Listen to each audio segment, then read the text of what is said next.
Хәерле көн, хөрмәтле Фарид Хәйрулла улы, Ринат Зиннур улы, хөрмәтле делегатлар.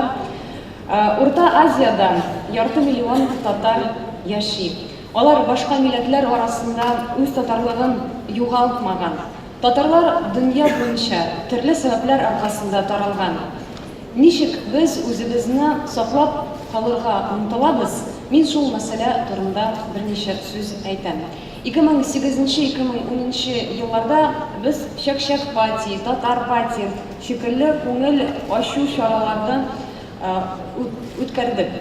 Бу чаралар үзәк эшен әлбәттә алып баруны төрлеләндерде һәм яшьләрне оештыруда ярдәм итте.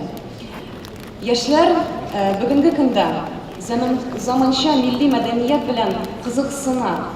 Бергә ял итү татар яшьләрен берләштерә.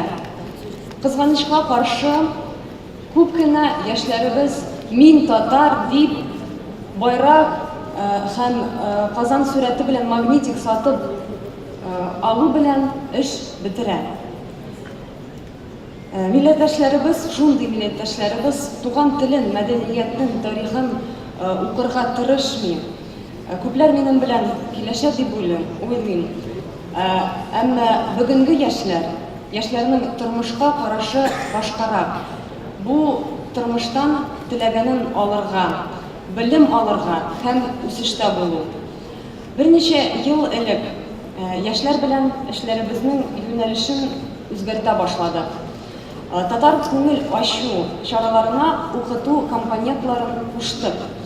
Бүгенге көндә без интеллектуаль һәм системалы рәвештә төрле чаралар күбрәк үткәрергә тырышабыз.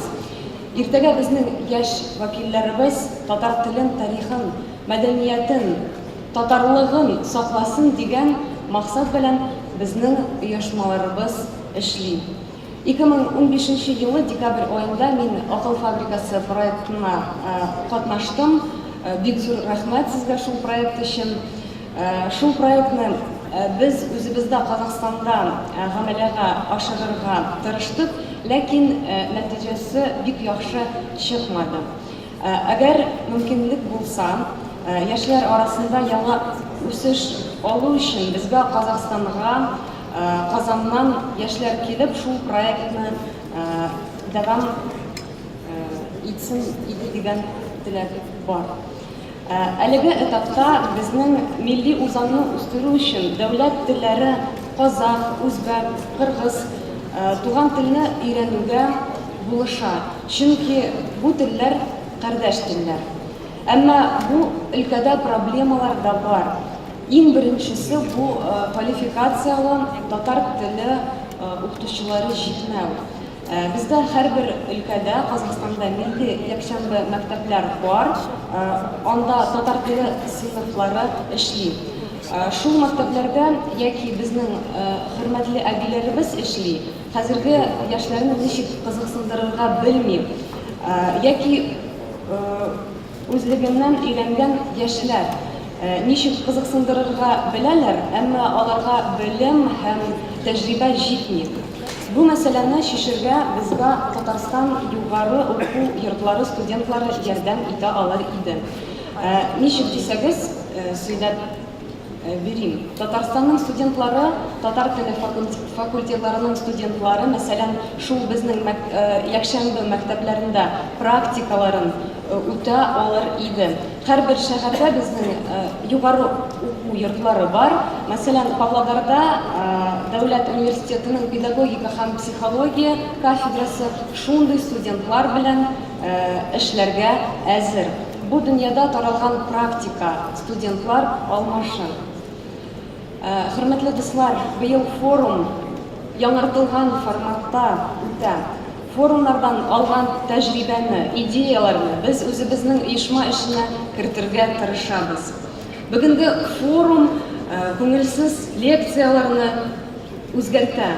Мозговой штурм һәм чын проектларны тормышка чыгару максатында эшли. Безнең татар оешмаларының үсеше милли дәүләтләр эшенең мөһим сәяси юнәлеше. Илләрдә татарлар үзләрен этник яктан да, гражданлык ягыннан да ирекле сизенә. Илләребездә яшьләрнең иҗтимагый эшләргә катнашырга зур мөмкинлекләр бар. Мәсәлән, мине һәм минем сеңлемне 2002 елда әнием татар үзәгенә китерде. Менә минем үзәк эшләренә актив катнашканыма 15 ел була. Хәзер мин безнең Павлодар өлкәсендә Казахстан Халык Ассамблеясының барлык милли яшьләр оешмаларының җитәкчесемен һәм быел өлкәбезнең маслихатының депутат булып сайландым. Сезгә дә бу юнәлештә барырга киңәш итәм.